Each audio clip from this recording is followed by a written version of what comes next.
Hey everyone, Lars here in the Tesla Engineering Crash Safety Lab. And I wanted to talk a little bit about what makes our cars so safe. Passive safety is what happens after you get in an accident. We think about that from the beginning of a design.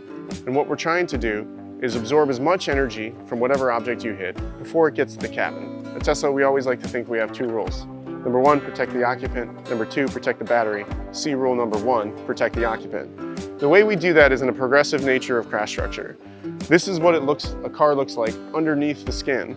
You have your bumper beam, your crush can, and then you have what we just debuted in Austin is our new front underbody casting. And what happens when you get into an accident is first the bumper beam crushes up, it progressively crushes up the crush pan, absorbing the low speed energy under 20 miles per hour, and then we get into our casting.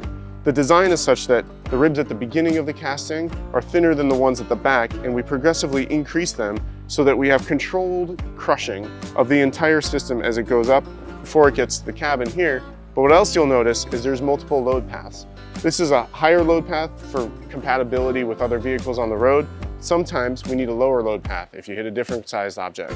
There's space vertically to transfer the load not only through the crush rail, but also through our subframe, which pulls the drive unit down and out of the way from the cabin behind you and out of the way of the battery.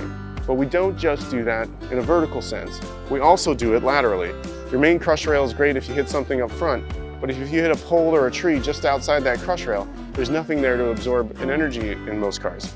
We put our lower load path just outside that crush rail, and we actually angle it so that if you hit something here, we start to absorb the energy, and then we push the car away from whatever object you hit to make sure that you're not getting crushed into that object. The backup structure is what protects the cabin after that, and we use both our door rings, the glass, and our battery to provide structure to hold all of this energy it's crushing up. But one of the things that's unique about all of Tesla's is the battery is super low. A low center of gravity, in addition to our suspension, means our vehicles are less likely to roll over. So let's take a look at what a car looks like after a crash test and how these systems all work. So this here is actually a really special car. This is a car that was crash tested at NHTSA for our 5-star rating on Model Y. And as you can see, all that energy was absorbed up front here, stopping really at the cabin like I was talking about.